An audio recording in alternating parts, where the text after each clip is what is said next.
Nunca pensé que las palabras más dolorosas de mi vida las escucharía en mi propia mesa, de boca de mi propio hijo, mientras compartíamos la cena dominical que yo mismo había preparado durante 35 años. Suscríbete ahora, porque esta historia tiene una vuelta que jamás verás venir. Mi nombre es Emilio Vázquez Herrera. Tengo 67 años, y durante toda mi vida creí que había construido algo sólido, una familia unida, una casa llena de amor y un legado del cual sentirme orgulloso. Esa noche del domingo 15 de marzo de 2024, mi mundo se desplomó con una sola frase. Era un domingo como cualquier otro. Había preparado la paella valenciana que tanto le gustaba a mi hijo Álvaro desde pequeño. Mi esposa Dolores había puesto la mesa con el mantel bordado que heredamos de mi madre, y mi nuera Silvia había traído el postre de la pastelería del barrio. Todo parecía perfecto, como siempre habíamos intentado que fuera. Álvaro, mi único hijo, ahora de 35 años, llegó esa tarde con una expresión extraña. Lo noté desde el momento en que cruzó la puerta. No era su sonrisa habitual, esa que iluminaba toda la casa cuando era niño. Había algo frío en sus ojos, algo que no había visto antes en todos estos años. Durante la cena, la conversación fluía de manera forzada. Dolores comentaba sobre el tiempo. Silvia hablaba de su trabajo en la inmobiliaria, pero Álvaro permanecía callado, moviendo la comida en su plato sin apenas probarla. Yo intentaba mantener el ambiente alegre, como siempre había hecho, contando anécdotas de la semana, preguntando por sus planes.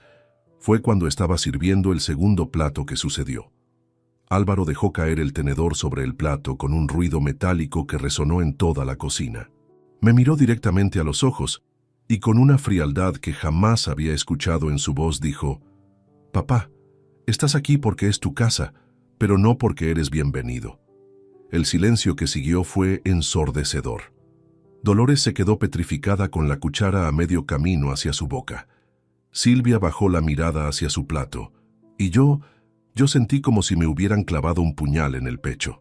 «¿Qué has dicho?», logré murmurar pensando que había escuchado mal, que mis oídos de 67 años me habían jugado una mala pasada. «Lo que has oído», respondió Álvaro sin pestañear. «Esta casa técnicamente es tuya, sí, pero eso no significa que tu presencia sea deseada aquí». Intenté procesar esas palabras. Este era el mismo niño que solía correr hacia mí cuando llegaba del trabajo, el mismo que me pedía que le leyera cuentos antes de dormir, el mismo que me llamaba mi héroe cuando tenía problemas en el colegio. ¿Cómo era posible que ese mismo niño, ahora convertido en hombre, me estuviera diciendo que no era bienvenido en mi propia casa?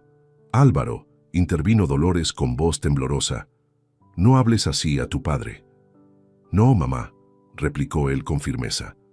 «Es hora de que las cosas queden claras. Papá necesita entender que las cosas van a cambiar». Mi mente comenzó a funcionar a toda velocidad. ¿Cambiar? ¿Qué cosas iban a cambiar? ¿Y por qué nadie me había consultado sobre estos supuestos cambios? Miré a Dolores buscando respuestas en sus ojos, pero ella evitó mi mirada. «¿De qué cambios hablas, hijo?», pregunté, tratando de mantener la calma, aunque por dentro sentía que el suelo se movía bajo mis pies. «Ya lo discutiremos», fue su única respuesta antes de levantarse de la mesa.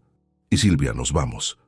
Y así, sin más explicaciones, mi hijo y mi nuera recogieron sus cosas y se marcharon, dejándome sentado en mi cocina con un plato de paella que ya no podía tragar y 1000 preguntas que no tenían respuesta. Esa noche no pude dormir.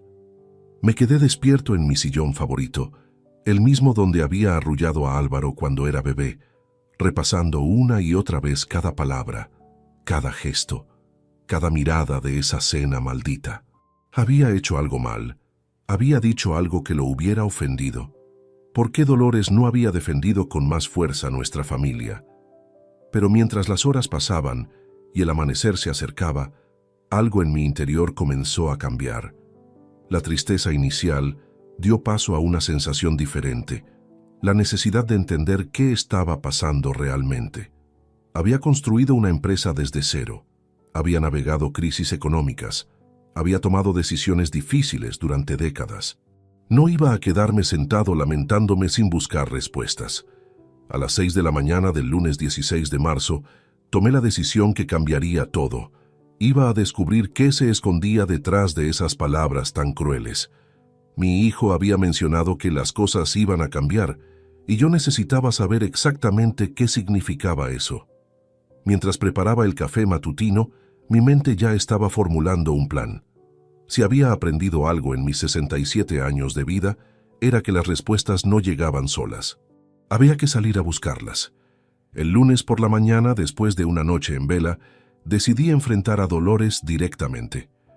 No podía seguir viviendo con la incertidumbre de lo que había presenciado la noche anterior. Mi esposa de 42 años de matrimonio tenía que darme explicaciones. La encontré en la cocina preparando el desayuno, como si nada hubiera ocurrido.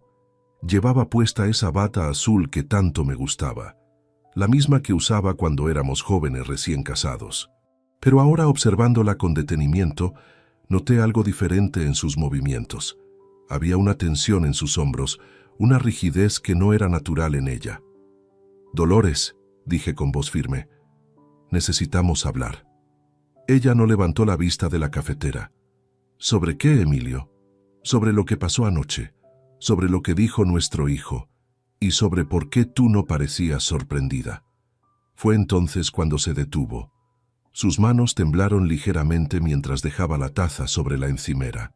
Después de unos segundos que se sintieron eternos, se giró hacia mí con los ojos llenos de lágrimas. «Sabía que este momento llegaría», murmuró. «¿Qué momento, Dolores? ¿De qué estás hablando?» Se sentó en la silla frente a mí, la misma donde había alimentado a Álvaro cuando era pequeño, donde habíamos compartido miles de desayunos felices. Pero ahora, esa silla parecía estar a kilómetros de distancia. «Emilio, Álvaro vino a verme hace 3 semanas. Estaba muy alterado, hablando de planes, de futuro, de cosas que yo no quería escuchar. Mi corazón comenzó a latir más rápido. ¿Qué tipo de planes? Él cree que nosotros ya somos demasiado mayores para manejar todo esto». Hizo un gesto abarcando la casa. «La hipoteca ya está pagada, los ahorros están creciendo, y él dice que sería mejor si...» «¿Sí qué, Dolores? Dímelo claramente. Si dividimos los bienes ahora, antes de que sea demasiado tarde». Las palabras cayeron sobre mí como un mazo. ¿Dividir los bienes? Mi hijo estaba planeando repartirse mi patrimonio mientras yo aún estaba vivo y en perfecto estado de salud. ¿Y tú qué le dijiste?, pregunté, aunque temía la respuesta. Dolores se cubrió el rostro con las manos. Al principio me negué rotundamente. Le dije que era su padre, que nos habíamos sacrificado toda la vida por él, que esta casa era nuestro hogar. Al principio, pero él insistió, Emilio, día tras día. Me llamaba por las mañanas cuando tú salías a caminar. Me visitaba por las tardes cuando estabas en el taller. Me explicaba que no era nada personal, que simplemente era lo más inteligente desde el punto de vista financiero.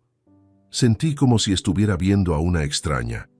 Esta mujer que había compartido mi cama durante 4 décadas me había estado ocultando conversaciones secretas con nuestro hijo sobre mi propio futuro. ¿Y Silvia?, pregunté. ¿Ella también está involucrada? Silvia fue quien tuvo la idea inicialmente, confesó Dolores con voz quebrada. Ella trabaja en bienes raíces, conoce el mercado, dice que esta casa vale ahora mucho más de lo que pagamos, que el barrio se ha revalorizado enormemente. Todo comenzaba a tomar forma en mi mente. No era solo una rabieta de mi hijo o una crisis familiar pasajera. Era un plan calculado, una estrategia financiera diseñada por mi nuera y ejecutada por mi propio hijo, con la complicidad silenciosa de mi esposa. ¿Cuánto tiempo llevan planeando esto?, pregunté con la voz más calmada que pude reunir. Desde enero, admitió. Silvia hizo que Álvaro consultara con un abogado especializado en herencias. Aparentemente, hay formas legales de adelantar la división de bienes si todas las partes están de acuerdo. ¿Todas las partes?, la interrumpí. ¿Y yo cuándo iba a enterarme de que era parte de este acuerdo? Álvaro decía que te lo explicaría gradualmente, que te haría ver las ventajas, que podrías quedarte viviendo aquí, pero que legalmente la propiedad se dividiría entre nosotros 3. La frialdad de todo el plan me dejó sin aliento. No solo habían decidido mi futuro sin consultarme, sino que habían diseñado una manera de hacerlo parecer como si fuera por mi propio bien. ¿Y los ahorros? ¿La cuenta de jubilación? ¿Las inversiones que he estado haciendo durante 30 años? Dolores cerró los ojos antes de responder. Todo, Emilio. El plan incluye todo.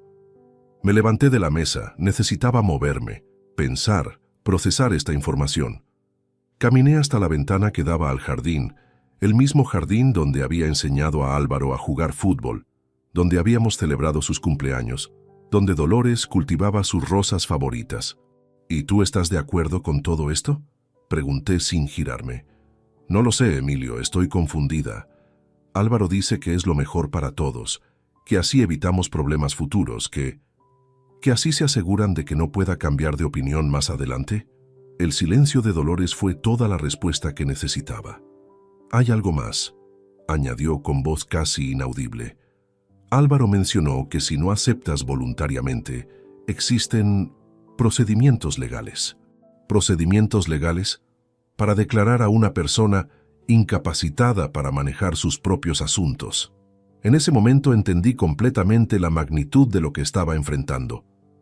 No era solo una traición familiar, era un golpe de Estado cuidadosamente orquestado contra mi propia vida y autonomía. Mientras permanecía mirando por la ventana, una extraña calma se apoderó de mí. Durante 67 años había construido mi reputación siendo un hombre reflexivo, analítico y estratégico. No iba a permitir que me subestimaran ahora. Gracias por decirme la verdad, Dolores, dije finalmente, girándome hacia ella. Ahora al menos sé exactamente dónde estoy parado. Esa tarde, mientras Dolores lloraba en el dormitorio, yo me senté en mi escritorio y comencé a hacer una lista de todo lo que necesitaba saber. Si mi familia quería jugar con estrategias legales y financieras, descubrirían pronto que habían subestimado gravemente a su oponente. Los siguientes días fueron los más productivos de mi vida en términos de recopilación de información. Durante 40 años trabajando en el sector textil, había aprendido que los detalles son fundamentales, y ahora esa experiencia se convertiría en mi mejor arma. Comencé por revisar todos los documentos financieros que guardaba en mi escritorio, estados de cuenta bancarios, pólizas de seguros, escrituras de propiedades, certificados de inversión. Todo estaba meticulosamente organizado en carpetas que había mantenido actualizadas durante décadas. Pero ahora los examinaba con ojos diferentes, buscando cualquier movimiento sospechoso. Fue el miércoles 18 de marzo cuando hice el primer descubrimiento alarmante. En el extracto bancario de febrero aparecían 2 consultas que yo no había autorizado. Alguien había solicitado información sobre mi cuenta corriente y mi cuenta de ahorros. Las fechas coincidían exactamente con lo que Dolores me había confesado sobre las visitas secretas de Álvaro. Llamé inmediatamente al banco. Después de identificarme con el gerente, Joaquín Fernández, quien me conocía desde hacía 15 años, pude confirmar mis sospechas. Don Emilio, me explicó Joaquín con cierta incomodidad. Su hijo se presentó aquí con un poder notarial firmado por usted. Necesitaba información para, supuestamente, ayudarle con la declaración de impuestos. ¿Un poder notarial firmado por mí?, pregunté sintiendo cómo la sangre se me helaba. Sí, señor. Verificamos la firma con nuestra base de datos y coincidía perfectamente. Colgué el teléfono con una certeza terrible. Mi propia firma había sido falsificada. Álvaro había conseguido acceso a información confidencial mediante documentos fraudulentos. Esto ya no era solo una traición familiar, era un delito. Esa misma tarde, mientras Dolores había salido a comprar medicamentos para su presión arterial, decidí revisar exhaustivamente el estudio que Álvaro usaba cuando venía a visitarnos. Era una habitación pequeña al fondo del pasillo, donde guardábamos libros, y donde él solía trabajar con su portátil cuando se quedaba a almorzar los domingos. En el cajón del escritorio encontré algo que me dejó sin respiración. Fotocopias de todos mis documentos personales. Pasaporte, documento de identidad, escrituras de la casa, pólizas de seguro de vida, incluso copias de recibos médicos de mis últimas revisiones. Todo estaba allí, perfectamente organizado en una carpeta azul que no reconocía. Pero lo más perturbador estaba en la última página. Un borrador escrito a mano con la letra de Álvaro. Era un cronograma detallado que incluía fechas específicas y acciones concretas. Abril, conseguir evaluación médica independiente. Mayo, presentar documentación legal. Junio, transferencia inicial de activos. Julio, firma definitiva. Mi hijo había planificado los próximos 4 meses de mi vida sin que yo lo supiera. Había incluso establecido fechas límite para cada fase de su estrategia. Fotografié cada documento con mi teléfono móvil, cuidando de que no se notara que habían sido movidos. Si Álvaro estaba documentando todo meticulosamente, yo haría lo mismo. El jueves por la mañana decidí investigar más profundamente. Recordé que Álvaro había mencionado consultas con abogados, así que busqué en el historial de llamadas del teléfono fijo de casa. Dolores siempre había insistido en mantener la línea fija para emergencias y ahora me alegraba de esa decisión. Entre las llamadas realizadas en las últimas semanas, encontré varios números que no reconocía. Usando la guía telefónica online, identifiqué que 2 de esos números pertenecían a despachos legales especializados en derecho de familia y sucesiones. Con mucha cautela llamé al primero de ellos haciéndome pasar por un potencial cliente interesado en procesos de incapacitación legal. La secretaria, sin sospechar nada, me explicó que efectivamente habían tenido consultas recientes sobre casos de personas mayores que requieren protección legal de sus familiares. La segunda llamada fue aún más reveladora. El abogado Rodrigo Santamaría reconoció inmediatamente mi apellido cuando me presenté. «Ah, usted debe ser el padre de Álvaro Vázquez», dijo sin pensarlo. «Su hijo estuvo aquí la semana pasada consultando sobre procedimientos de tutela». Colgué inmediatamente, pero ya tenía toda la información que necesitaba. Mi hijo no solo había falsificado documentos y recopilado mis datos personales, sino que había estado consultando específicamente sobre cómo declararme legalmente incapacitado. Esa noche, mientras cenábamos en silencio, observé a Dolores con detenimiento. Sus movimientos eran nerviosos, evitaba mi mirada y apenas tocaba la comida. Era evidente que la presión de mantener el secreto la estaba afectando profundamente. «¿Cómo estuvo tu día?», le pregunté con normalidad, como si no hubiera descubierto nada. «Bien, normal», respondió rápidamente. «Fui al mercado, después a la farmacia». «¿Álvaro te llamó hoy?». Se tensó visiblemente. «No, ¿por qué lo preguntas?». «Por nada en particular, solo curiosidad». Pero yo sabía que sí había llamado. Había visto el registro en el teléfono, una llamada de 32 minutos a las 2 de la tarde, exactamente cuando yo había salido a caminar. El viernes decidí dar un paso más audaz. Aproveché que Dolores había ido a su cita médica semanal para registrar completamente la casa. En el dormitorio principal, dentro de la cómoda de Dolores, encontré una libreta pequeña escondida entre su ropa interior. Las anotaciones estaban escritas en su puño y letra y documentaban conversaciones telefónicas con Álvaro durante las últimas 5 semanas. Había fechas específicas, resúmenes de cada llamada y, lo más impactante, listas de mis rutinas diarias, mis horarios de salida y llegada, mis citas médicas, incluso mis estados de ánimo. Mi propia esposa había estado espiándome y reportando mis actividades a nuestro hijo como si fuera una agente encubierta. En la última entrada, fechada el día anterior, leí algo que me heló la sangre. Álvaro dice que ya tiene todo preparado. La próxima semana hablará con papá directamente. Si se niega, procederán con el plan B. Dice que no hay vuelta atrás. Cerré la libreta y la dejé exactamente donde la había encontrado. Ahora tenía evidencia física de toda la conspiración. Documentos falsificados, consultas legales secretas, espionaje doméstico y un cronograma específico de acciones futuras. Mientras regresaba a mi escritorio, una extraña sensación de claridad me invadió. Durante toda mi vida había enfrentado desafíos profesionales complejos. Había navegado crisis económicas. había tomado decisiones difíciles bajo presión, pero nunca había enfrentado nada que requiriera tanto de mi capacidad estratégica como esto. Mi familia había cometido un error fundamental. Habían asumido que era un anciano indefenso y previsible. Estaban a punto de descubrir lo equivocados que estaban. Esa tarde comencé a redactar mi propio plan de acción. Si ellos tenían un cronograma, yo tendría uno mejor. Si ellos habían consultado abogados, yo consultaría mejores. Si ellos pensaban que podían manipularme usando mi amor familiar contra mí, aprenderían que la experiencia de décadas en el mundo empresarial me había enseñado a separar los sentimientos de la estrategia cuando era necesario. La guerra había comenzado, pero ellos aún no lo sabían. El sábado 21 de marzo decidí ampliar mi investigación más allá de los confines de mi hogar.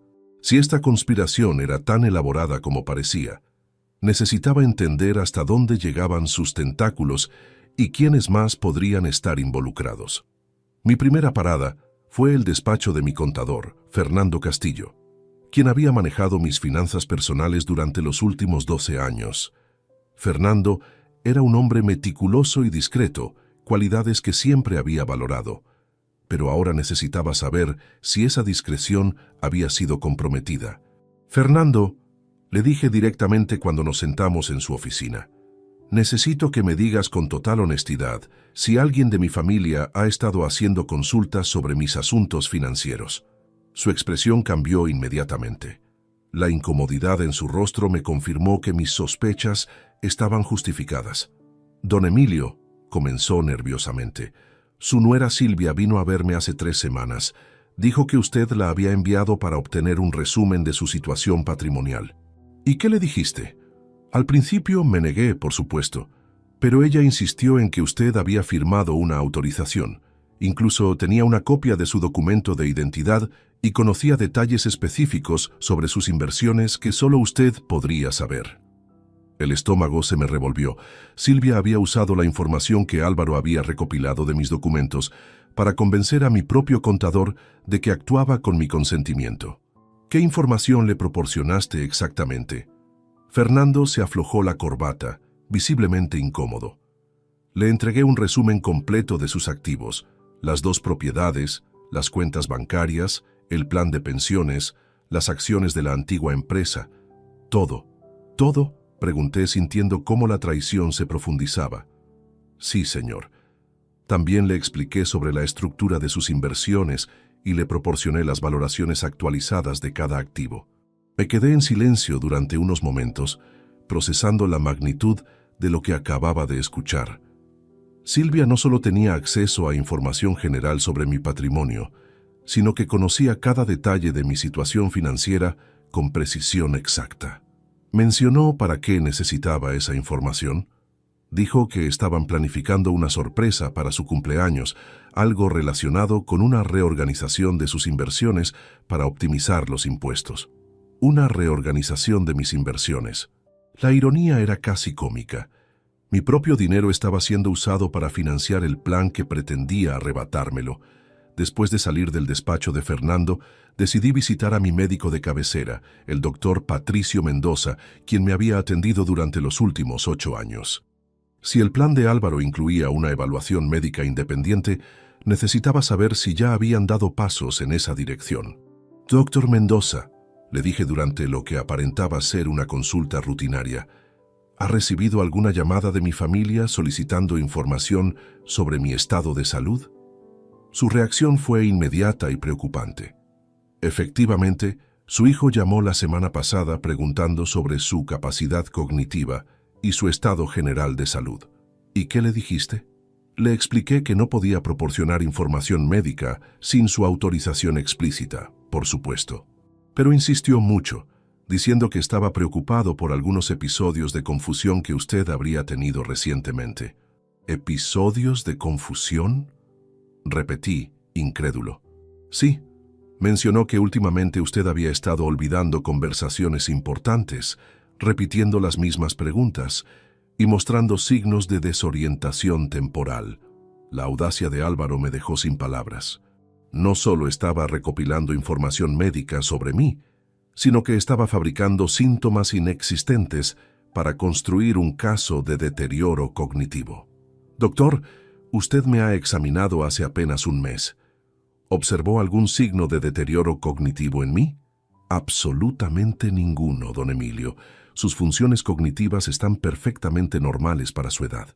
De hecho, su agilidad mental es superior a la de muchos pacientes 20 años más jóvenes. ¿Le dijo eso a mi hijo? Se lo expliqué claramente, pero él insistió en que quizás debería derivarlo a un especialista en geriatría para una evaluación más profunda. Ahora entendía completamente la estrategia. Álvaro estaba construyendo sistemáticamente un expediente que justificara una declaración de incapacidad. Había falsificado documentos, recopilado información financiera detallada, consultado abogados especializados y ahora estaba intentando establecer un historial médico ficticio. Esa tarde, decidí hacer una visita sorpresa a la inmobiliaria donde trabajaba Silvia. Necesitaba evaluar personalmente a la verdadera arquitecta de este plan. La oficina de Propiedades Morales y Asociados estaba ubicada en el centro de la ciudad, en un edificio moderno que reflejaba el éxito del negocio inmobiliario local. Cuando llegué, la recepcionista me informó que Silvia estaba atendiendo a un cliente, pero que podía esperarla. Mientras aguardaba, escuché fragmentos de su conversación a través de la puerta de vidrio de su oficina. Estaba hablando por teléfono, y aunque no podía distinguir todas las palabras, sí pude captar algunas frases que me helaron la sangre. El proceso está más avanzado de lo que pensábamos. La valoración de la propiedad principal es excelente. Deberíamos acelerar el cronograma. Cuando finalmente salió a recibirme, su expresión de sorpresa confirmó que mi visita no era esperada ni deseada. «Emilio», dijo con una sonrisa forzada, «qué sorpresa verte por aquí». «Silvia, necesito hablar contigo sobre algo importante». La llevé a un café cercano, donde decidí poner a prueba hasta dónde llegaba su duplicidad. Durante 20 minutos, mantuve una conversación aparentemente casual sobre el mercado inmobiliario, los precios de las propiedades en nuestro barrio y las tendencias de inversión. Silvia respondía con entusiasmo profesional, proporcionando detalles específicos sobre valoraciones y oportunidades de mercado. Pero lo que más me impactó fue su conocimiento preciso sobre las características exactas de mi propiedad. Metros cuadrados, año de construcción, mejoras realizadas, incluso detalles sobre la calefacción y el sistema eléctrico que solo alguien que hubiera estudiado minuciosamente la escritura podría conocer. «Has hecho una investigación muy exhaustiva sobre las propiedades del barrio», comenté casualmente. «Es mi trabajo», respondió, pero evitó mi mirada. «Incluso conoces detalles muy específicos sobre mi casa». Fue entonces cuando se puso visiblemente nerviosa. «Bueno, es una de las propiedades más emblemáticas de la zona. Es natural que la haya estudiado». «¿Estudiado para qué exactamente?». El silencio que siguió fue más elocuente que cualquier confesión. Silvia se disculpó rápidamente, alegando una cita urgente, y se marchó del café dejándome con la certeza absoluta de que ella era efectivamente la mente maestra detrás de toda la operación. Esa noche, de regreso en casa, me senté en mi escritorio y elaboré un mapa mental de toda la conspiración. Era mucho más amplia y sofisticada de lo que había imaginado inicialmente. Álvaro era el ejecutor emocional, usando su relación filial para manipular la situación. Silvia era la estratega financiera, aportando conocimiento técnico y contactos profesionales. Dolores era la informante interna, proporcionando acceso y vigilancia constante, y habían logrado infiltrarse en mi círculo de confianza profesional, comprometiendo tanto a mi contador como intentando manipular a mi médico. Pero habían cometido un error crucial. Habían subestimado completamente mi capacidad de detectar, analizar y responder a su estrategia. Durante 40 años de experiencia empresarial, había enfrentado competidores despiadados, socios desleales y crisis complejas. Esta situación, aunque personalmente dolorosa, no era diferente en términos estratégicos. Mientras organizaba toda la evidencia que había recopilado durante la semana, una sensación de determinación fría se apoderó de mí. Ya no era solo cuestión de defender mi patrimonio o mi autonomía. Era cuestión de enseñar una lección fundamental sobre las consecuencias de traicionar la confianza de alguien que había dedicado su vida entera a proteger y proveer para su familia. El lunes comenzaría la fase 2 de mi investigación: identificar aliados y preparar mi contraofensiva. El lunes 23 de marzo, decidí que había llegado el momento de transformar mi papel de víctima silenciosa en el de estratega activo. Durante el fin de semana, había analizado minuciosamente toda la información recopilada y ahora necesitaba profesionales de confianza que me ayudaran a proteger lo que había construido durante décadas. Mi primera llamada fue a Sebastián Morales, un abogado especializado en derecho patrimonial que había conocido años atrás durante una conferencia sobre planificación financiera para jubilados. Sebastián tenía reputación de ser discreto, eficiente y absolutamente leal a sus clientes. «Don Emilio», me saludó cuando llegué a su despacho esa mañana. «Es un placer verle después de tanto tiempo. ¿En qué puedo ayudarle?» Le expliqué la situación completa sin omitir ningún detalle. Mostré las fotografías de los documentos que había encontrado, le conté sobre las consultas secretas de Álvaro con otros abogados y le detallé el cronograma que habían establecido sin mi conocimiento. Sebastián escuchó atentamente, tomando notas meticulosas. Su expresión se volvía más seria con cada revelación. «Don Emilio», dijo finalmente, «lo que me está describiendo constituye varios delitos graves: falsificación de documentos, obtención fraudulenta de información confidencial y, lo más preocupante, preparación de un proceso de incapacitación sin fundamento médico real». «¿Qué opciones tengo?»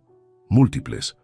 Podemos presentar denuncias penales, establecer medidas cautelares inmediatas para proteger sus activos y, lo más importante, podemos adelantarnos a cualquier movimiento legal que ellos planeen hacer». Sebastián me explicó que podíamos implementar lo que llamó blindaje patrimonial preventivo. Esto incluía modificar la estructura legal de mis propiedades, establecer fideicomisos irrevocables y crear documentación médica y psicológica que certificara mi plena capacidad mental. «¿Cuánto tiempo necesitamos?», pregunté. «Si actuamos con rapidez, en 2 semanas podemos tener todo blindado legalmente. Ellos no podrán tocar nada sin su consentimiento explícito, incluso si consiguieran una declaración de incapacidad temporal». Le autoricé a proceder inmediatamente con todas las medidas de protección. También le pedí que investigara discretamente a los abogados que Álvaro había consultado para anticipar sus posibles movimientos. Mi segunda parada fue el despacho de la psicóloga clínica Maribel Jiménez, especialista en evaluaciones geriátricas. Si Álvaro planeaba cuestionar mi capacidad mental, yo necesitaba documentación profesional irrefutable que demostrara lo contrario. «Doctor Jiménez», le expliqué, «necesito una evaluación psicológica completa que certifique mi estado cognitivo actual». Durante las siguientes 3 horas me sometí a una batería exhaustiva de pruebas: evaluaciones de memoria, análisis de capacidad de razonamiento, tests de orientación temporal y espacial y exámenes de función ejecutiva.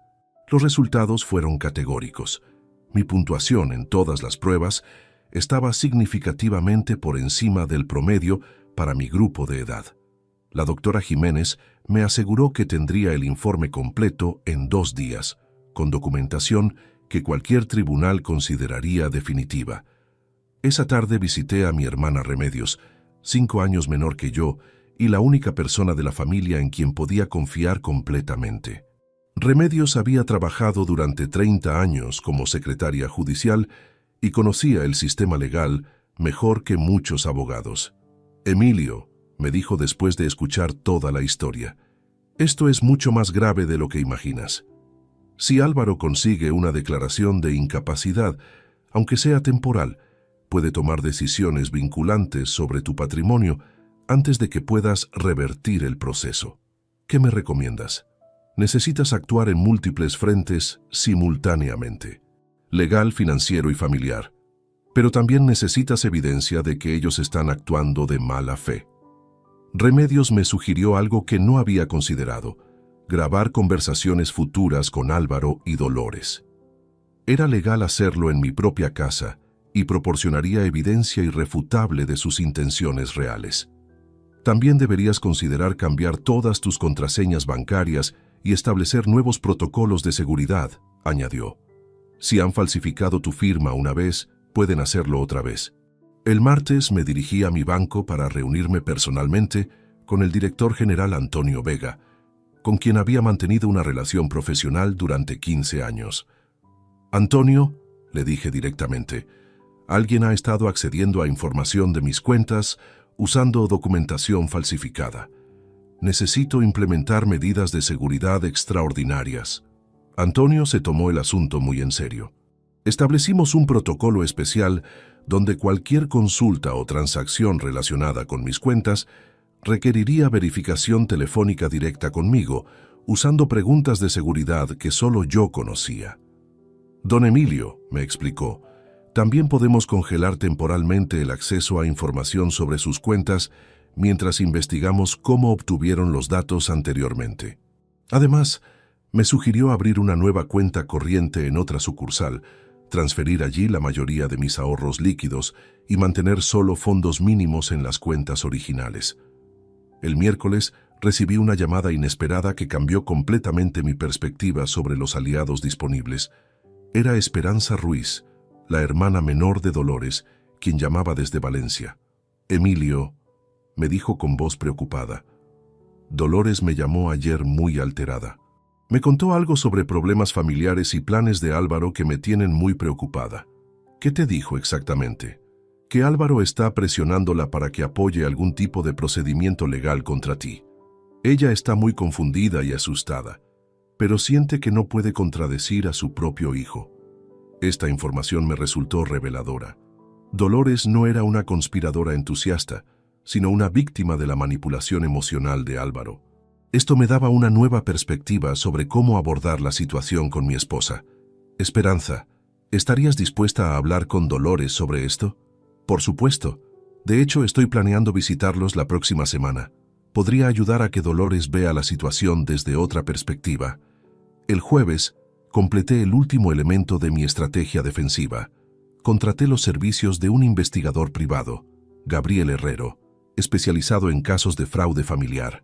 Don Emilio, me explicó Gabriel, podemos investigar todas las actividades recientes de su hijo y su nuera, llamadas telefónicas, consultas legales, movimientos financieros personales, incluso sus comunicaciones digitales, si es necesario. Le autoricé a proceder con una investigación discreta pero exhaustiva. Necesitaba saber exactamente qué otros movimientos habían hecho y si tenían cómplices adicionales que yo no hubiera identificado. Esa noche, mientras revisaba todos los documentos y contratos que había firmado durante la semana, me di cuenta de que había logrado algo fundamental. Había pasado de ser un objetivo vulnerable a ser alguien protegido por múltiples capas de defensa legal y financiera. Sebastián había comenzado los trámites de blindaje patrimonial. La doctora Jiménez había certificado mi perfecta capacidad mental. Antonio había asegurado mis recursos financieros. Remedios me proporcionaba asesoría legal práctica. Esperanza se convertiría en mi aliada para abordar a Dolores. Y Gabriel estaba investigando a mis adversarios. Pero lo más importante era que había recuperado algo que había perdido durante esas semanas de confusión y dolor. El control absoluto de la situación. Ya no estaba reaccionando a los movimientos de otros, sino anticipándome a ellos y estableciendo mis propias reglas del juego.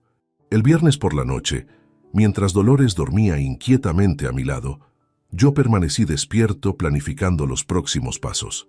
Álvaro había mencionado en su cronograma que abril sería el mes de la evaluación médica independiente.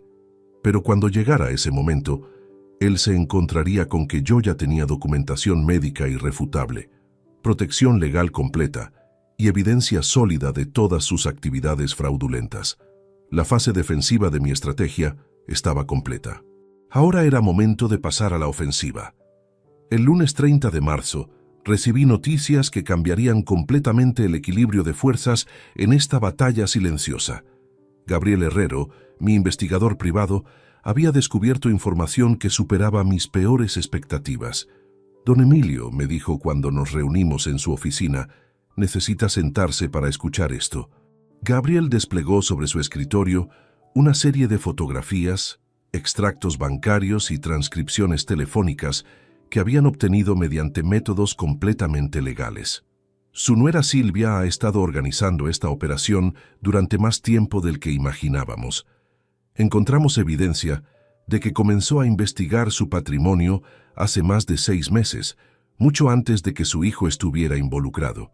Me mostró capturas de pantalla de búsquedas online que Silvia había realizado sobre procedimientos de tutela para personas mayores y derechos hereditarios anticipados. Las fechas se remontaban a septiembre del año anterior. Pero lo más importante, continuó Gabriel, es que descubrimos que Silvia tiene deudas significativas que había ocultado a su esposo. ¿Qué tipo de deudas? Invirtió fuertemente en un proyecto inmobiliario que fracasó completamente. Debe más de 150.000 euros a varios inversores privados. Los pagos vencieron en enero y los acreedores están presionando agresivamente. Todo encajaba perfectamente. Silvia no estaba motivada por preocupación familiar o planificación financiera inteligente. Estaba desesperada por saldar deudas que habían puesto su propia solvencia en peligro. ¿Álvaro sabe sobre estas deudas?, pregunté. Aparentemente no. Nuestras fuentes indican que Silvia ha logrado mantenerlo completamente ajeno a su situación financiera real. Gabriel me entregó entonces el documento más impactante. Una conversación telefónica transcrita entre Silvia y uno de sus acreedores. Si no consigo acceso a esos activos antes de mayo, había dicho Silvia, tendré que declararme en bancarrota. Mi suegro tiene propiedades por más de $500,000 de euros que están prácticamente abandonadas. Es un anciano que vive solo con su esposa, sin capacidad real para administrar esa riqueza. Leer esas palabras fue como recibir un puñetazo en el estómago. Silvia había convertido mi familia, mi hogar y mi patrimonio en una simple transacción comercial para resolver sus propios errores financieros. Hay más, añadió Gabriel. Álvaro tampoco está en la situación económica que aparenta. Su negocio de consultoría ha estado perdiendo clientes durante el último año. Sus ingresos han disminuido casi un 40%. La imagen completa comenzaba a formar en mi mente. No se trataba de un plan cuidadosamente meditado para mi bienestar, sino de una operación desesperada de 2 personas con problemas financieros graves que habían decidido usar mi patrimonio como solución a sus crisis personales. Esa tarde, cuando regresé a casa, encontré una sorpresa inesperada. Mi cuñada Esperanza había llegado desde Valencia, tal como había prometido. Estaba sentada en la cocina conversando con Dolores y la tensión entre ambas era palpable. Emilio, me saludó Esperanza con evidente preocupación. Necesitamos hablar los 3 juntos sobre lo que está pasando en esta familia. Durante las siguientes 2 horas, Esperanza ejerció sobre Dolores la presión que yo no había podido aplicar. Como hermana menor pero más decidida, logró que Dolores confesara detalles que a mí me había ocultado. Álvaro me dijo que si no colaboraba, él y Silvia se mudarían lejos y yo nunca volvería a ver a mis nietos, admitió Dolores entre lágrimas. ¿Qué nietos?, preguntó Esperanza bruscamente. Álvaro y Silvia no tienen hijos. Los que piensan tener en el futuro, murmuró Dolores. Álvaro dijo que querían formar una familia, pero que necesitaban estabilidad económica primero. Esperanza y yo intercambiamos miradas significativas. Álvaro había usado una promesa de nietos futuros para manipular emocionalmente a su madre, aprovechando su deseo de ser abuela. Dolores, dijo Esperanza con firmeza, ¿te das cuenta de que están usando tus propios sueños contra ti para robar el patrimonio de tu esposo? Fue entonces cuando Dolores se derrumbó completamente. Entre sollozos, confesó que durante semanas había sentido que algo estaba terriblemente mal, pero que había tenido miedo de contradecir a Álvaro. También me asustó cuando Álvaro mencionó que podrían declarar a Emilio incapacitado, susurró. Yo sé que tu mente funciona perfectamente, pero él insistía en que era por precaución. Esperanza se levantó de la mesa con expresión indignada. Dolores, tu hijo está planeando destruir la vida de su propio padre para resolver problemas de dinero. ¿Cómo puedes siquiera considerar apoyar algo así? Durante esa conversación crucial, obtuve algo que no esperaba: mi esposa de vuelta como aliada. Dolores había sido víctima de manipulación emocional, tanto como yo había sido víctima de engaño financiero. El martes recibí una llamada de Sebastián Morales que me llenó de satisfacción. Don Emilio, hemos completado todo el blindaje patrimonial.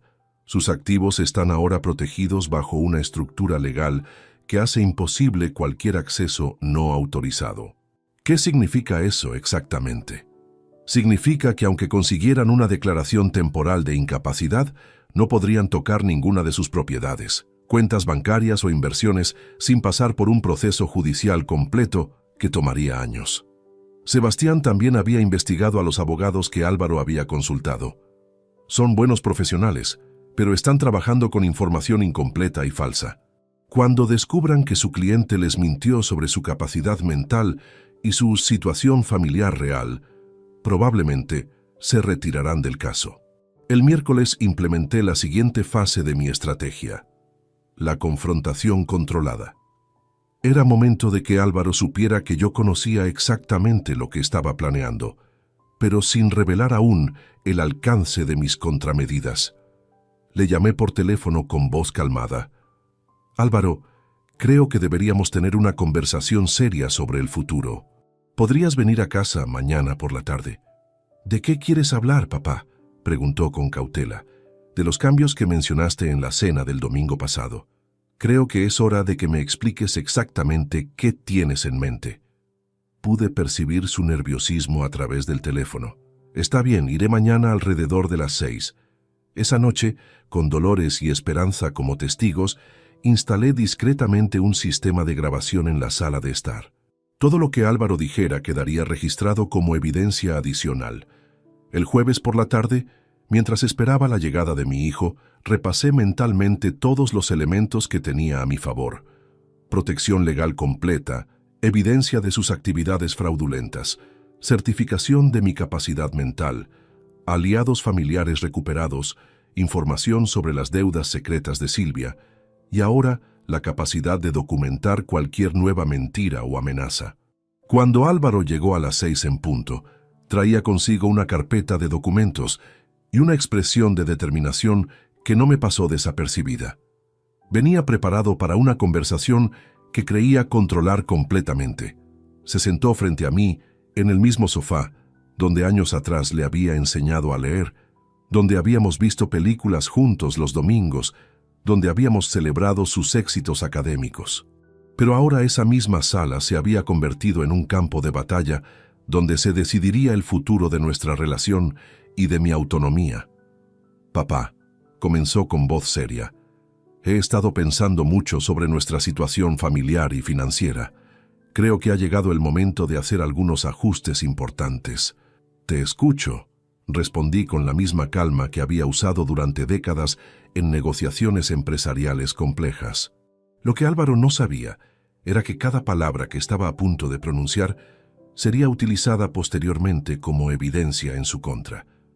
Había subestimado completamente a su adversario y estaba a punto de descubrir el costo real de esa subestimación. Papá, continuó Álvaro desplegando los documentos que había traído, Silvia y yo hemos estado estudiando tu situación patrimonial en detalle. Creemos que hay oportunidades importantes de optimización que deberías considerar seriamente. Lo observé con atención mientras organizaba los papeles sobre la mesa del café. Su lenguaje corporal revelaba nerviosismo, pero también una confianza artificial que me resultaba preocupante. En primer lugar, dijo señalando un documento, esta casa representa un activo improductivo. Está valorada en más de 400.000 euros, pero no genera ningún rendimiento. Esta casa es mi hogar, Álvaro. Aquí creciste tú, aquí vive tu madre. Exactamente por eso tiene sentido económico transferir la propiedad ahora, mientras todos estamos de acuerdo. Podrías mantener el usufructo vitalicio, pero la nuda propiedad pasaría a mi nombre. Eso nos permitiría optimizar los impuestos de sucesión futuros. La frialdad con la que describía el plan de apropiarse de mi casa me resultó desconcertante, pero mantuve la compostura. Necesitaba que siguiera hablando para obtener toda la confesión grabada. ¿Y mis otras inversiones? Ahí es donde la situación se vuelve más compleja, respondió adoptando un tono aparentemente técnico. Tienes demasiada diversificación para alguien de tu edad. Deberías consolidar todo en instrumentos más conservadores y de fácil administración. Me mostró entonces una propuesta detallada donde mis acciones, bonos y depósitos a plazo serían liquidados y transferidos a una cuenta mancomunada que él administraría en mi beneficio. Álvaro, dije con voz deliberadamente confusa, esto suena muy complicado para mi comprensión. ¿Podrías explicármelo de manera más simple? Vi cómo sus ojos se iluminaron, creyendo que finalmente había encontrado la vulnerabilidad que buscaba. Por eso es tan importante que me dejes ayudarte, papá. Estas decisiones financieras son demasiado complejas para alguien que no está familiarizado con los mercados actuales. ¿Estás sugiriendo que ya no tengo capacidad para manejar mis propios asuntos? No es una cuestión de capacidad, respondió rápidamente. Es una cuestión de eficiencia. Yo tengo formación en finanzas. Silvia entiende el mercado inmobiliario. Podemos maximizar el valor de tu patrimonio de maneras que tú solo no podrías. Era exactamente la confesión que necesitaba. Álvaro había admitido implícitamente que su plan era tomar control total de mis finanzas bajo el pretexto de mi supuesta incompetencia. ¿Y si yo me opongo a estos cambios? La pregunta cambió completamente la dinámica de la conversación. Álvaro se tensó visiblemente y guardó silencio durante unos segundos que fueron eternos. Papá, esperamos que no sea necesario llegar a medidas más formales. ¿Qué tipo de medidas formales?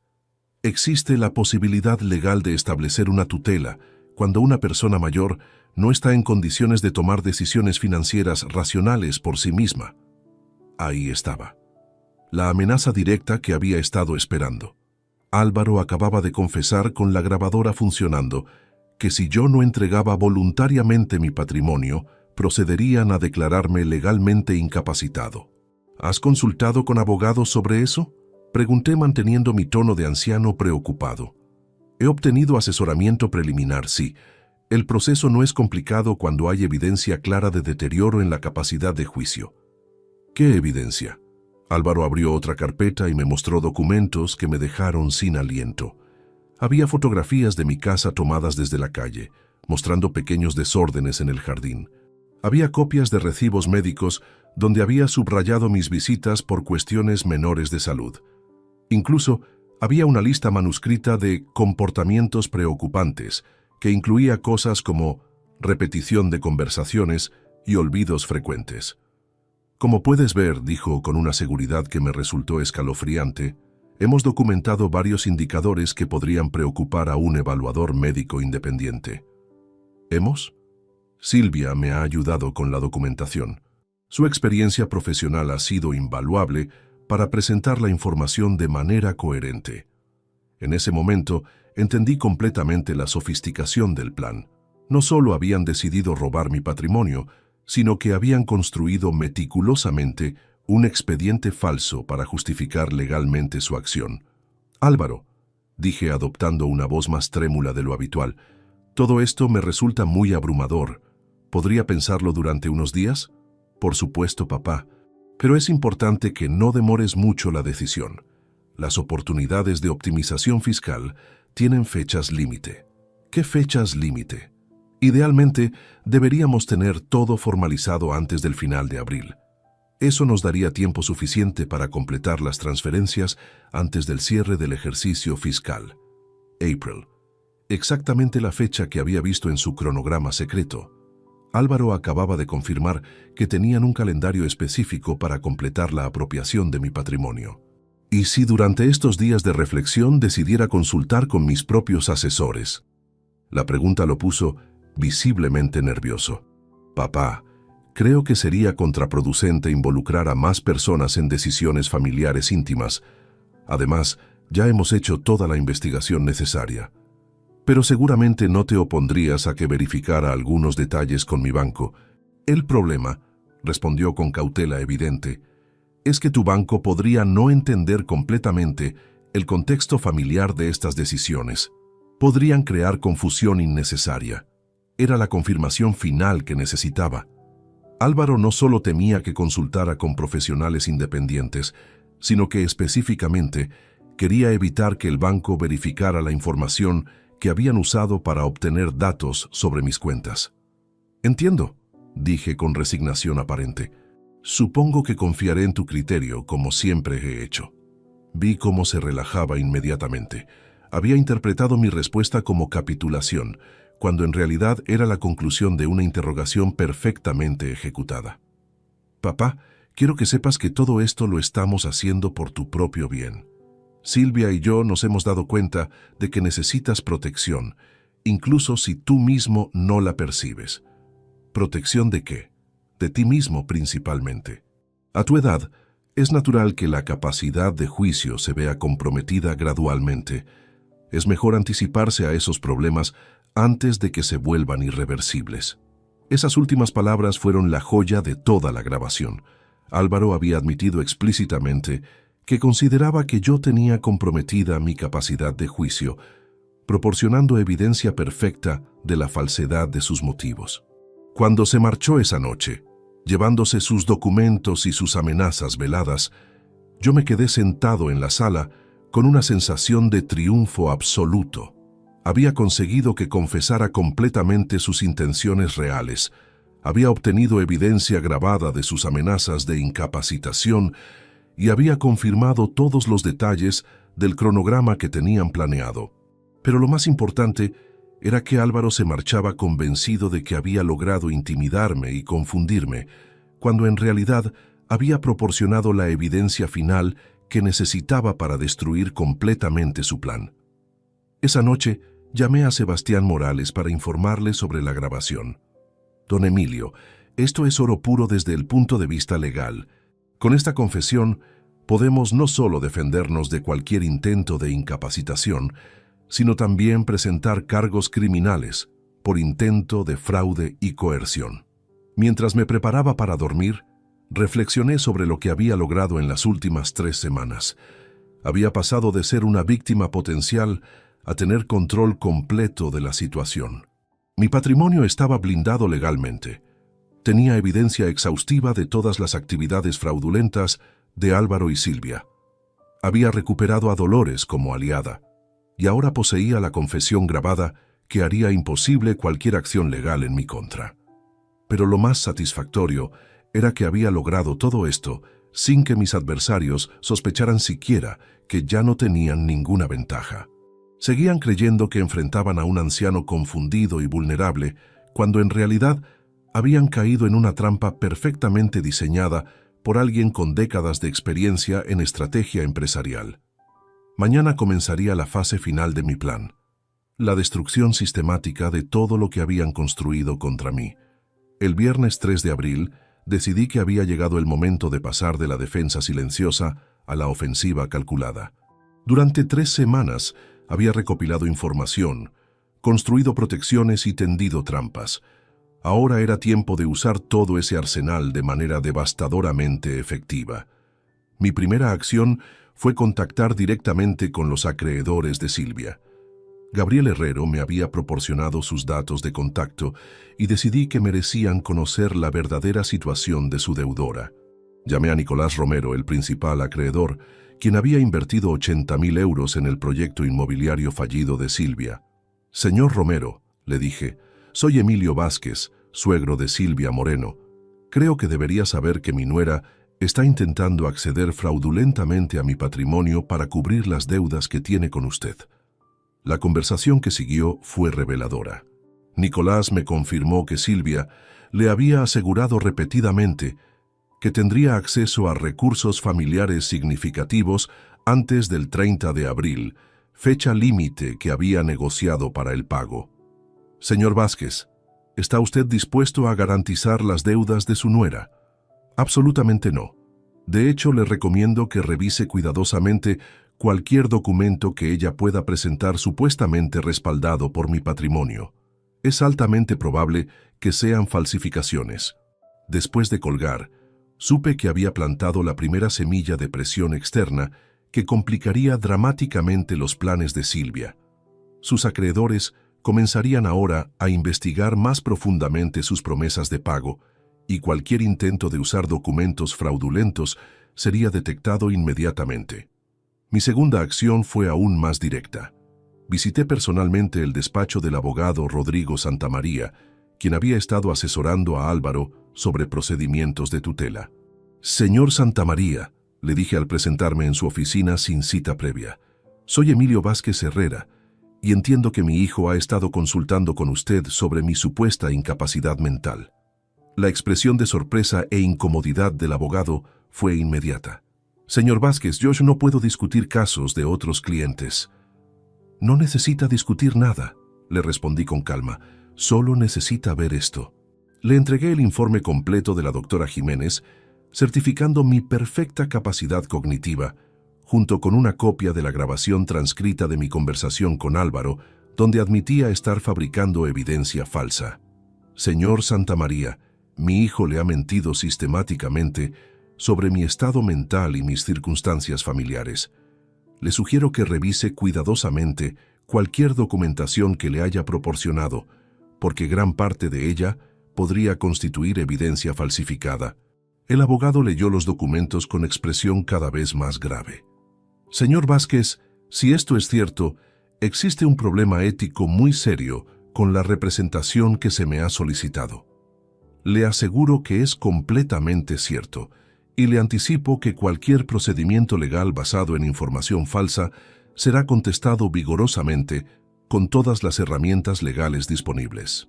Cuando salí de ese despacho, sabía que Álvaro había perdido a su principal asesor legal.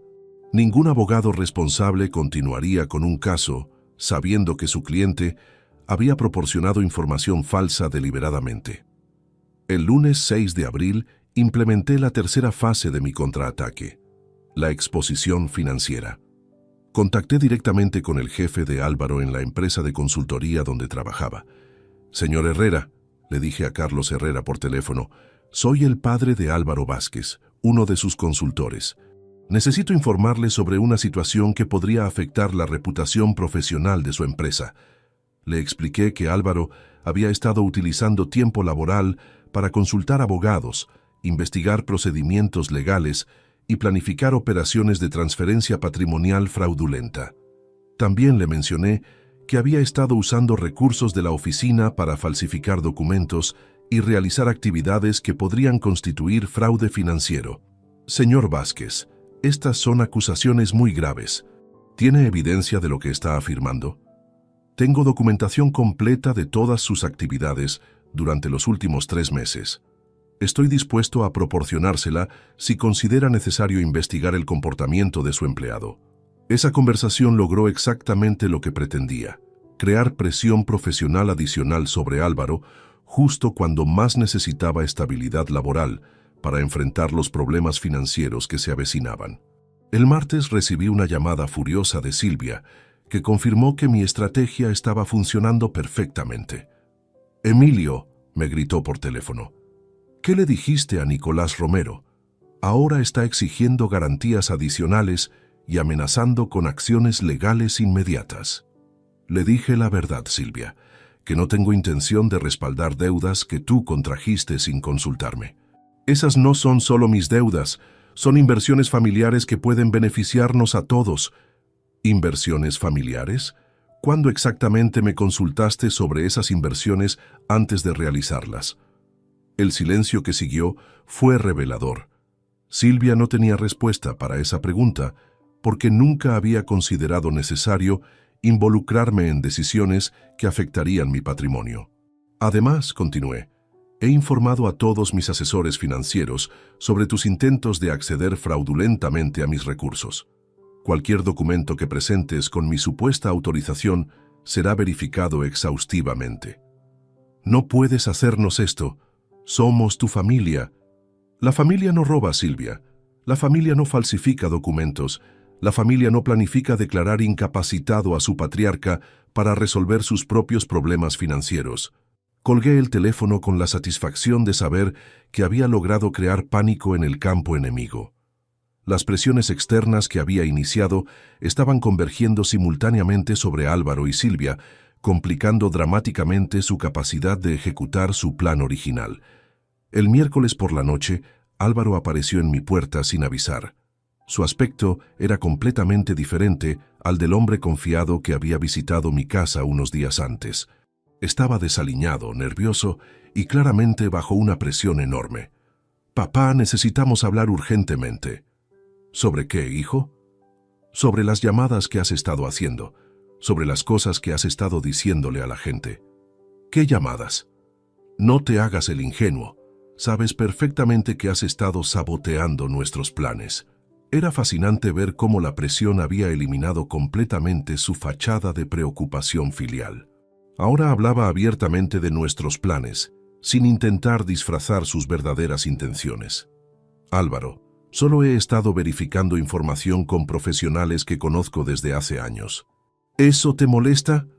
«Por supuesto que me molesta. Estás complicando deliberadamente una situación que podría resolverse de manera simple». «¿Simple para quién?»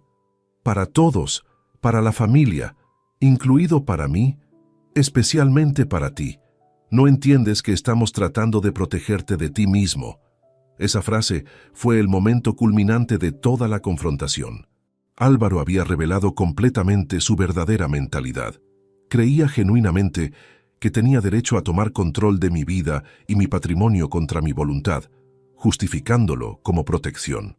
«Álvaro», le dije con la voz más fría que pude reunir, «creo que es momento de que entiendas algo fundamental. Yo no necesito tu protección. Lo que necesito es que respetes mis decisiones y mi autonomía. Tu autonomía está comprometida.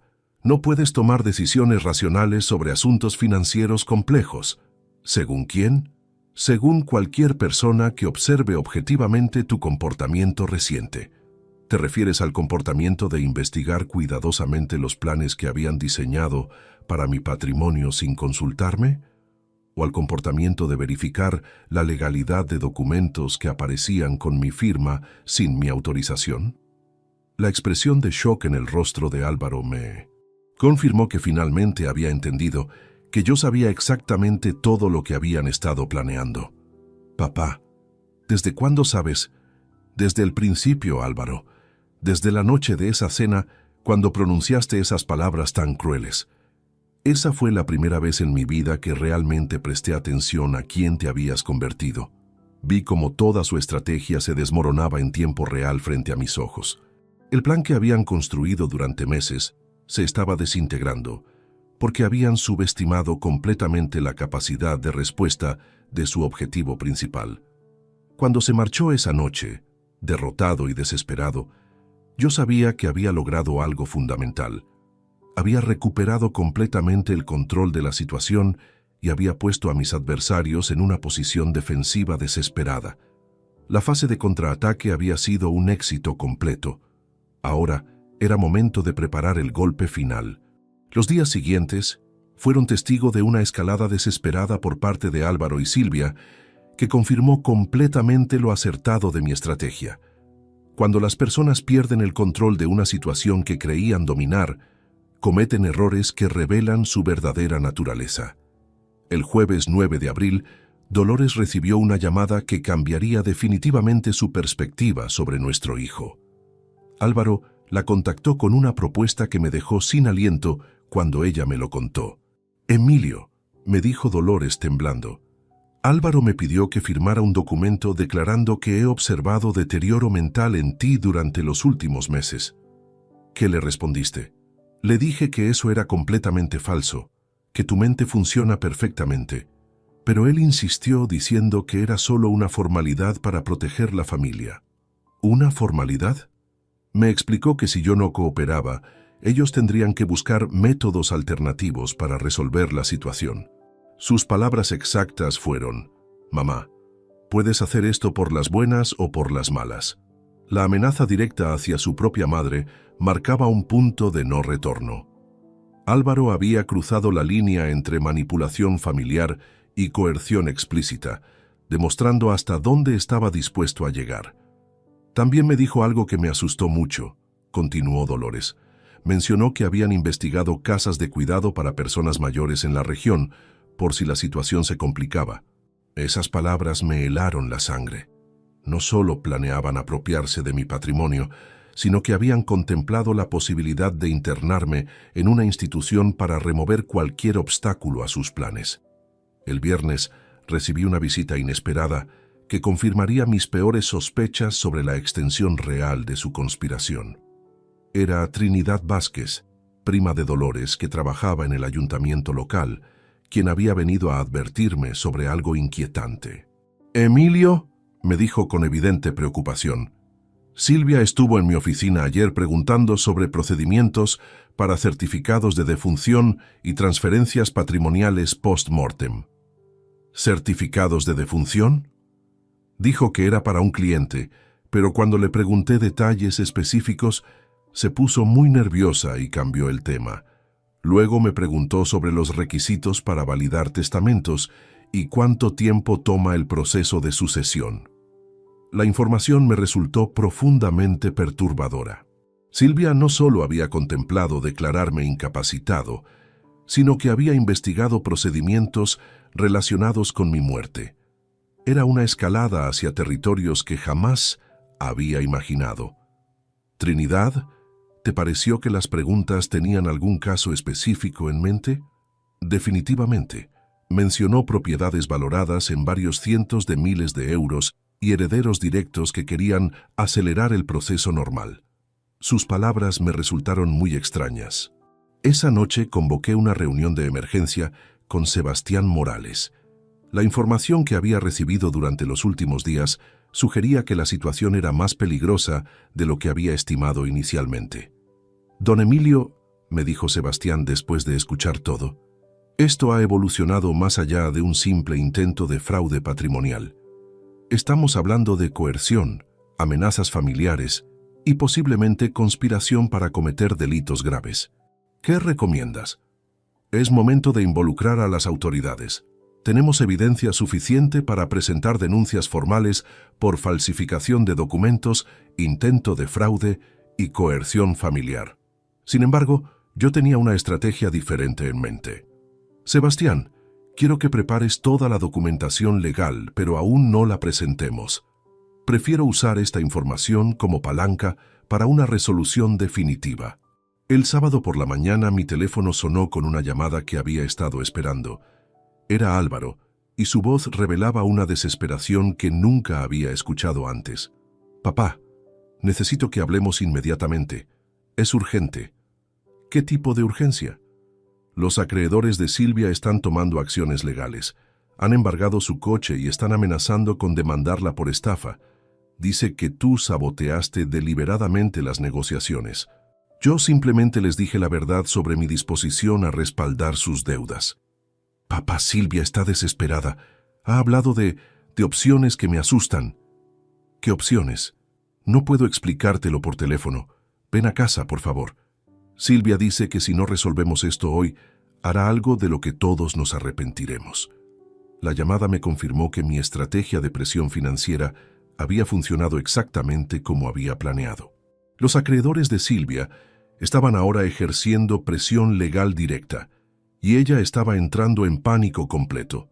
Esa tarde, cuando llegué a la casa de Álvaro, me encontré con una escena que superó todas mis expectativas. Silvia estaba sentada en el sofá, rodeada de documentos legales, con los ojos hinchados de llorar y una expresión de desesperación absoluta. «Emilio», me dijo sin levantar la vista, «necesito que entiendas que esto no era personal contra ti». «Ah, ¿no?». «Era solo una solución práctica a un problema temporal. El proyecto inmobiliario habría funcionado si no hubiera sido por la crisis del sector. Necesitaba capital a corto plazo para evitar la bancarrota. ¿Y decidiste que mi patrimonio era la solución a tu problema?». «No tenía alternativas. Los bancos rechazaron todos mis préstamos. Los inversionistas privados exigían garantías que no podía proporcionar. ¿Y por eso decidiste falsificar mi firma y conspirar para declararme incapacitado?». El silencio que siguió fue absoluto. Álvaro miraba fijamente el suelo, incapaz de defender lo indefendible. «Silvia», continué, Dime exactamente qué opciones desesperadas has estado considerando. Yo no... Trinidad Vázquez me contó sobre tu visita al ayuntamiento, preguntando sobre certificados de defunción y procesos de sucesión. ¿Quieres explicarme de qué se trataba eso? La expresión de horror que cruzó el rostro de Álvaro me confirmó que él no había estado al tanto de esa investigación particular de su esposa. «¡Silvia!», exclamó Álvaro. «Me dijiste que solo estabas investigando opciones legales normales. Estaba explorando todas las posibilidades», respondió ella defensivamente. «Necesitaba entender completamente el panorama legal». «¿El panorama legal de mi muerte?», pregunté directamente. «No era eso, era solo información general». Pero su incapacidad para sostener la mirada me dijo todo lo que necesitaba saber. Silvia había considerado escenarios que iban mucho más allá de la simple apropiación patrimonial. «Álvaro», le dije a mi hijo, «¿te das cuenta de hasta dónde te ha llevado esta mujer? ¿Entiendes que has participado en una conspiración que podría haber terminado de maneras que ni siquiera quiero imaginar?» Álvaro se cubrió el rostro con las manos. «Papá, yo solo quería... Pensé que estábamos haciendo lo correcto para la familia». «¿Lo correcto? ¿Falsificar documentos es lo correcto? ¿Mentir a abogados es lo correcto? ¿Amenazar a tu propia madre es lo correcto?» «No sabía que había llegado tan lejos», gritó, mirando acusadoramente a Silvia. «Me dijiste que era solo planificación financiera preventiva». «Era preventiva», respondió Silvia. «Preventiva antes de que la situación se volviera irreversible». La discusión entre ellos me reveló algo fundamental. Álvaro había sido manipulado por Silvia tanto como el resto de nosotros. Ella había escalado gradualmente la conspiración, involucrándolo paso a paso sin revelar nunca el alcance completo de sus intenciones. Cuando salí de esa casa esa tarde, llevaba conmigo algo que no había esperado: la certeza de que Álvaro era más víctima que villano en esta historia. Silvia había sido la verdadera arquitecta de toda la operación, usando a mi hijo como instrumento para ejecutar su plan desesperado. Esa noche, mientras reflexionaba sobre todo lo que había presenciado, tomé una decisión crucial sobre cómo manejar la confrontación final que se avecinaba. El domingo 12 de abril recibí la llamada que había estado esperando desde hacía días. Era Álvaro, y su voz sonaba completamente quebrada. «Papá, necesito verte, solo, sin Silvia. Por favor, ¿dónde quieres que nos encontremos?» «En el parque donde me enseñaste a andar en bicicleta, ¿recuerdas?». La referencia a ese lugar cargado de recuerdos de su infancia me indicó que algo fundamental había cambiado en su perspectiva. Accedí a encontrarme con él esa tarde. Cuando llegué al parque, encontré a mi hijo sentado en el mismo banco donde décadas atrás habíamos compartido tardes enteras, mientras él aprendía a dominar su primera bicicleta. Pero el hombre que tenía frente a mí estaba completamente destruido emocionalmente. «Papá», comenzó sin preámbulos, «Silvia me mintió sobre todo». «¿Qué descubriste?». «Anoche, después de que te fueras, tuvimos una discusión terrible. Le exigí que me explicara eso de los certificados de defunción. Al principio lo negó, pero cuando la presioné, se derrumbó completamente». Álvaro se cubrió el rostro con las manos antes de continuar. Me confesó que había considerado escenarios donde tu muerte natural resolvería todos los problemas financieros sin complicaciones legales. Escuchar esas palabras de boca de mi propio hijo me produjo una mezcla de horror y alivio. Horror por la magnitud de lo que Silvia había contemplado, y alivio porque Álvaro finalmente había visto su verdadera naturaleza. «¿Qué más te dijo?». «Que las deudas son mucho peores de lo que me había contado. No son 150.000 euros, son más de 300.000. Ha estado falsificando documentos durante meses, no solo los tuyos, sino también de otros clientes de su inmobiliaria». La revelación no me sorprendió, pero confirmó que Silvia era una delincuente habitual, no solo una mujer desesperada que había cometido un error. También me confesó que había hablado con un médico corrupto, dispuesto a firmar un certificado de deterioro mental sin examinarte realmente. Todo a cambio de 20.000 euros. «¿Y tú sabías de esto?». «No», Te juro que no sabía nada de eso. Yo pensé que realmente estábamos tratando de ayudarte con la planificación financiera. Cuando me habló de la tutela, me dijo que era solo por precaución, para evitar problemas futuros. Vi lágrimas reales en los ojos de mi hijo por primera vez desde que era niño. Papá, me di cuenta de que he estado viviendo con una extraña. La mujer con la que me casé no existe. Es una manipuladora profesional que me usó para llegar hasta ti. ¿Cómo te sientes al respecto? Avergonzado, furioso, pero sobre todo aterrorizado de pensar hasta dónde podría haber llegado si tú no hubieras descubierto todo a tiempo. La conversación continuó durante más de 2 horas. Álvaro me contó detalles que ni siquiera Gabriel Herrero había descubierto en su investigación. Silvia había estado robando comisiones de su propia inmobiliaria, había falsificado documentos de otros clientes y había usado información privilegiada para estafar a varios inversionistas. Papá, necesito preguntarte algo y necesito que seas completamente honesto conmigo. Dime, ¿puedes perdonarme algún día por todo lo que he hecho? La pregunta me llegó directo al corazón. Durante semanas había estado furioso con mi hijo, había planeado mi venganza contra él, había disfrutado viéndolo sufrir las consecuencias de sus acciones. Pero sentado allí, viendo a un hombre destruido que se daba cuenta de haber sido manipulado por la persona en quien más confiaba, mi perspectiva cambió completamente. Álvaro, el perdón no es algo que se gana, es algo que se da. Y ya está dado. ¿Cómo puedes decir eso después de todo lo que te he hecho pasar? Porque al final del día, sigues siendo mi hijo, y porque ahora entiendo que la verdadera enemiga nunca fuiste tú. Esa noche, Álvaro me acompañó a casa y le confesó toda la verdad a Dolores. Mi esposa lloró durante horas, no solo por el alivio de saber que su hijo no era el monstruo que había parecido, sino por el dolor de entender cómo habían sido manipulados todos.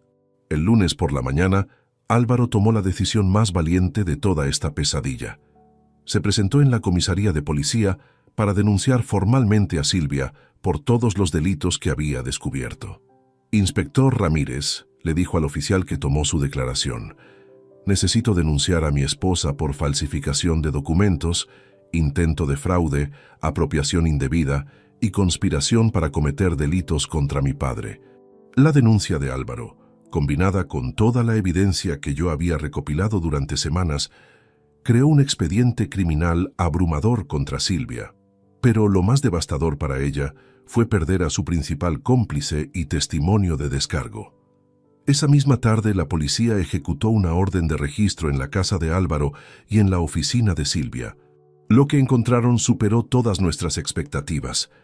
Archivos completos de múltiples estafas, documentos falsificados, correspondencia con el médico corrupto y planes detallados para defraudar no solo a nuestra familia, sino a varios clientes más. El martes, Silvia fue arrestada en su oficina delante de todos sus colegas. Las acusaciones incluían fraude agravado, falsificación de documentos públicos, apropiación indebida y conspiración criminal. La fiscalía estimó que las penas podrían sumar hasta 15 años de prisión. Cuando Álvaro me llamó para informarme sobre el arresto, su voz era diferente. Por primera vez en meses, sonaba como el hijo que yo recordaba de años anteriores. Papá, quiero que sepas algo importante. ¿Qué? Durante todos estos meses, en el fondo de mi corazón, sabía que algo estaba mal, pero tenía miedo de admitirlo, porque significaría que mi matrimonio era una mentira, que mi vida era una mentira. ¿Y ahora? Ahora prefiero vivir con la verdad dolorosa que con una mentira cómoda. Y la verdad es que casi destruyo a la persona más importante de mi vida por alguien que nunca me amó realmente. Esa noche, cenamos juntos por primera vez desde aquella fatídica cena del 15 de marzo que había iniciado toda esta pesadilla. Pero ahora la atmósfera era completamente diferente. Dolores había preparado la paella que tanto le gustaba a Álvaro, y por primera vez en semanas pude ver una sonrisa genuina en el rostro de mi hijo. «Papá», me dijo mientras terminábamos de cenar, «hay algo que necesito decirte». «Te escucho». Durante todas estas semanas, mientras pensaba que te estaba protegiendo, en realidad Tú eras el que nos estaba protegiendo a todos. Descubriste la verdad, desarrollaste una estrategia y nos salvaste de una catástrofe que ni siquiera veíamos venir. Solo hice lo que cualquier padre habría hecho. No, papá. Hiciste lo que solo alguien con tu experiencia, tu inteligencia y tu amor por la familia podría haber hecho. Nos salvaste de nosotros mismos.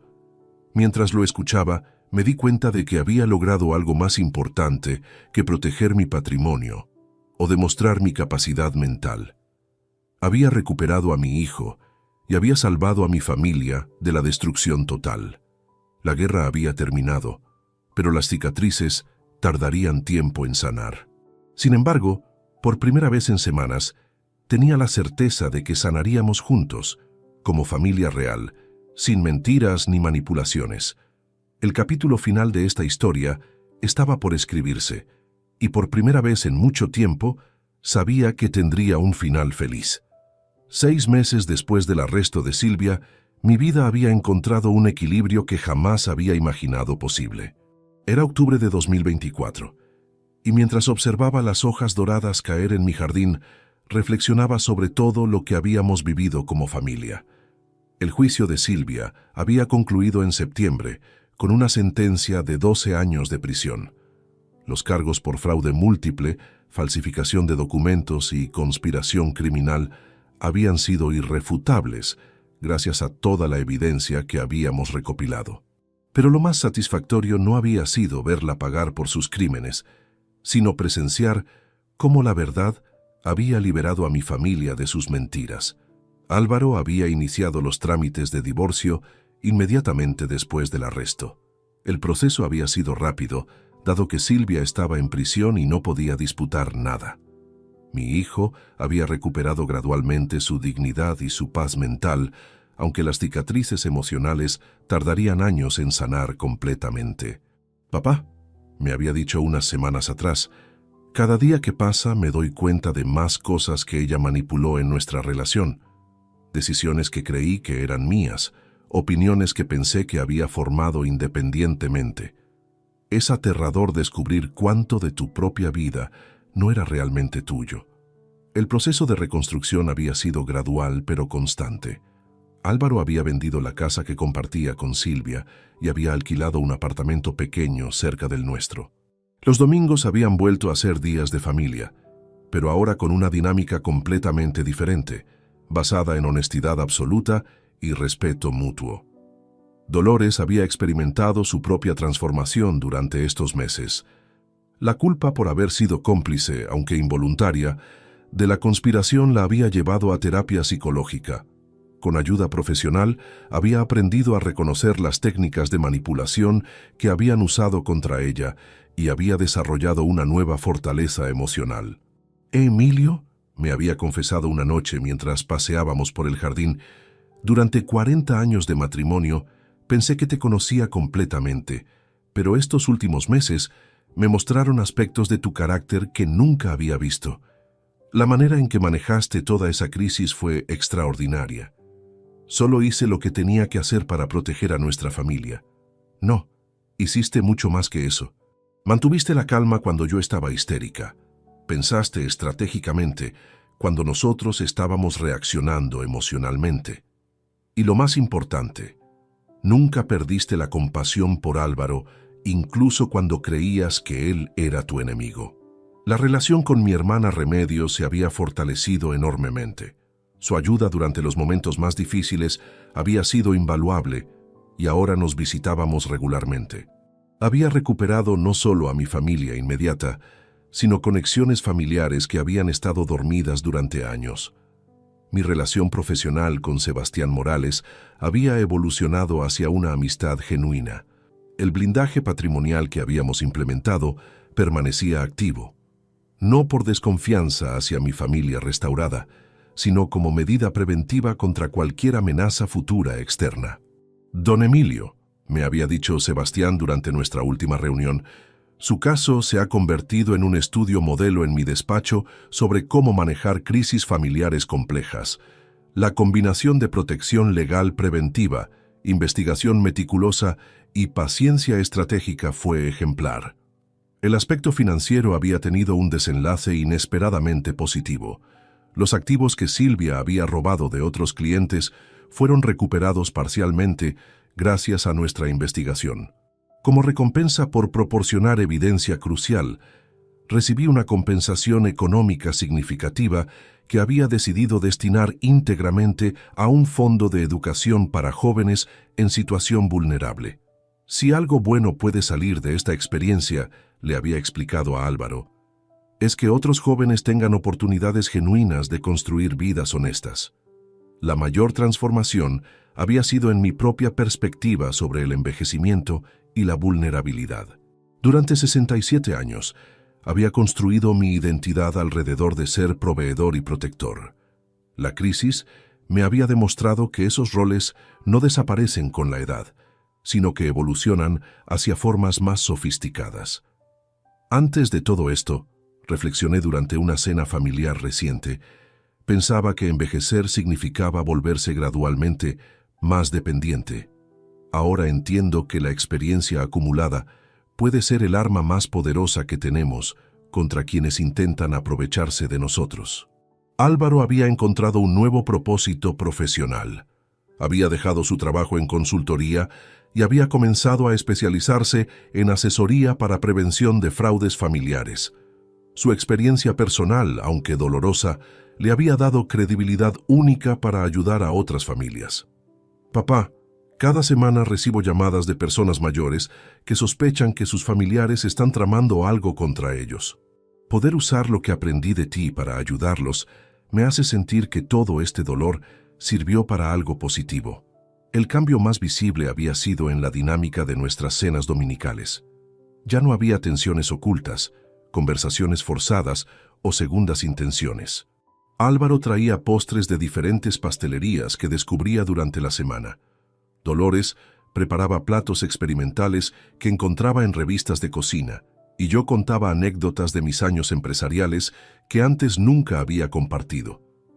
¿Sabes qué es lo que más valoro de estos domingos?, me había preguntado Álvaro hace pocas semanas. ¿Qué?